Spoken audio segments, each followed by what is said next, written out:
Video भाई कितने लैके जाने लाल नहीं करके चंगी तरह लाल करना है लाल कैन सिंगल इधर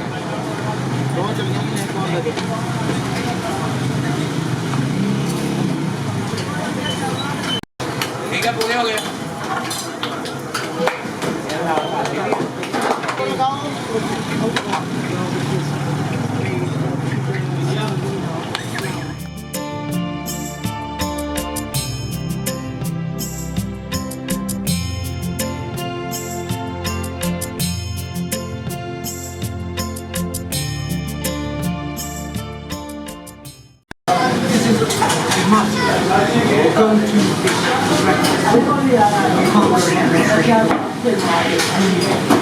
भी आता है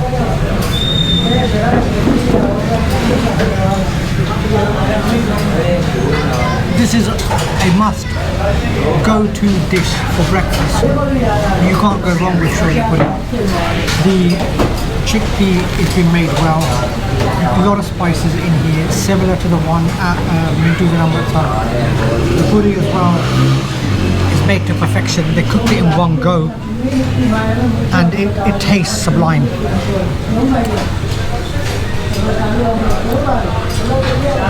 Also got halwa with this as well, a bit of halwa. It's a sweet one, good for dessert. I prefer not to mix them. I prefer to finish with the halwa with sweet, start with this. But I would say that if I was doing a comparison with both Amritsar and Lahori, on this one, it's a draw. I would go to both of these places, Mintu's or Al Rahmat's, and eat there for breakfast. So in the case of the Chole Puri, India versus Pakistan, Lahore versus Amritsar, it's a draw. Jaswinder Singh ਬਾਦ ਦਾ ਇੱਕ unique idea ਇਹ ਸੀ ਕਿ ਕਿਉਂਕਿ ਖਾਬਿਆਂ ਦਾ ਮਰਕਜ਼ ਗਿਣਿਆ ਜਾਂਦਾ ਲਾਹੌਰ ਔਰ ਲਾਹੌਰ ਦੇ ਨਾਲ ਅੰਮ੍ਰਿਤਸਰ ਇਹਨਾਂ ਦੇ ਅੰਦਰ ਪੁਰਾਣੇ ਜਿਹੜੇ ਖਾਣੇ ਖਾਏ ਜਾ ਰਹੇ ਨੇ ਅੱਜ ਵੀ ਉਹ ਬੜੇ ਫੇਮਸ ਹਨ ਉਹਨਾਂ ਦਾ ਇਹਨਾਂ ਨੇ ਕੰਪੈਰੀਜ਼ਨ ਕਰਨਾ ਹੈ ਇਹਨਾਂ ਨੇ ਮੁxtਲਿਫ ਵਿਲਾਗਸ ਬਣਾਇਆ ਉੱਥੇ ਅੰਮ੍ਰਿਤਸਰ ਦੇ ਅੰਦਰ ਜੋ ਖਾਣ ਪੀਣ ਵਾਲੀਆਂ ਚੀਜ਼ਾਂ ਨਾਸ਼ਤੇ ਦੇ ਵਿੱਚ ਦੁਪਹਿਰ ਦੇ ਖਾਣੇ ਦੇ ਜਾਂ ਰਾਤ ਦੇ ਖਾਣੇ ਦੇ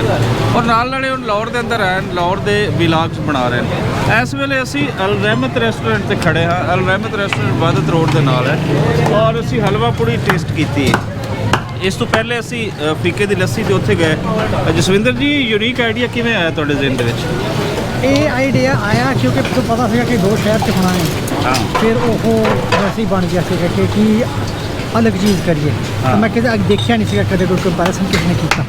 ਤਾਂ ਮੇਰੇ ਸਿਰ 'ਚ ਆਇਆ ਅੱਛਾ ਤੁਸੀਂ ਬਹੁਤ ਅੱਛਾ ਇਸ ਕਰ ਰਹੇ ਹੋ ਇਹਦੇ ਨਾਲ ਉਹ ਜਿਹੜਾ ਪੂਰਾ ਲੋਕਾਂ ਨੂੰ ਵੇਖਣ ਦਾ ਮੌਕਾ ਮਿਲੇਗਾ ਕਿ ਅੱਜ ਉੱਥੇ ਕੀ ਖਾਇਆ ਜਾ ਰਿਹਾ ਇੱਥੇ ਕੀ ਖਾਇਆ ਜਾ ਰਿਹਾ ਇੱਕ ਵਿਲਾਗ ਦੇ ਅੰਦਰ ਬਜਾਏ ਕਿ ਉਹਨਾਂ ਨੂੰ ਮੁxtਲਿਫ YouTube ਪਰ ਮੁxtਲਿਫ ਵਿਲਾਗਾਂ ਦੇ ਉਹ ਚੀਜ਼ਾਂ ਦੇਖਣੀਆਂ ਪੈਣ ਤੇ ਅਸੀਂ ਅਲ ਰਹਿਮਤ ਰੈਸਟੋਰੈਂਟ ਤੇ ਤੁਸੀਂ ਹਲਵਾ ਪੂੜੀ ਖਾਈ ਹੈ कैसा टेस्ट लग गया ਇਹ ਟੇਸਟ ਵੀ ਵਧੀਆ ਹੈ ਇਹ ਵੀ ਟੇਸਟ ਵੀ ਵਧੀਆ ਪਰ ਪੂਰੀ ਛੋਲੇ ਵਧੀਆ ਟੇਸਟ ਹੈ ਅੰਮ੍ਰਿਤਸਰ ਵਰਗੀ ਉਹੀ ਚੀਜ਼ ਸੇਮ ਹੈ ਮਤਲਬ ਅਗਰ ਅਸੀਂ ਇੱਥੇ ਰੇਟਸ ਦੇਣੇ ਹੋਣ ਤੇ ਸੇਮ ਰੇਟ ਜਾਏਗਾ ਅੱਛਾ ਚਲੋ ਹੋਰ ਬਹੁਤ ਸਾਰੀਆਂ ਚੀਜ਼ਾਂ ਜਿਹੜੀਆਂ ਖਾਣ ਪੀਣ ਵਾਲੀਆਂ ਨੇ ਉਹਨਾਂ ਦਾ ਨਾਲ ਕੰਪੈਰੀਜ਼ਨ ਵੀ ਦੇ ਰਹੇ ਨੇ ਨਾਲ ਰਿਜ਼ਲਟ ਵੀ ਅਨਾਉਂਸ ਕਰ ਰਹੇ ਨੇ ਤੇ ਇਹ ਅਸੀਂ ਤੁਹਾਨੂੰ ਪੰਜਾਬੀ ਪ੍ਰਚਾਰ ਤੇ ਵੀ ਤੁਸੀਂ ਵਿਲਾਗਸ ਦੇਖ ਰਹੋਗੇ ਔਰ ਨੋਮੈਡਿਕ ਜੈਸ ਤੇ ਵੀ ਤੁਸੀਂ ਸਾਰੇ ਵਿਲਾਗਸ ਦੇਖਦੇ ਰਹੋਗੇ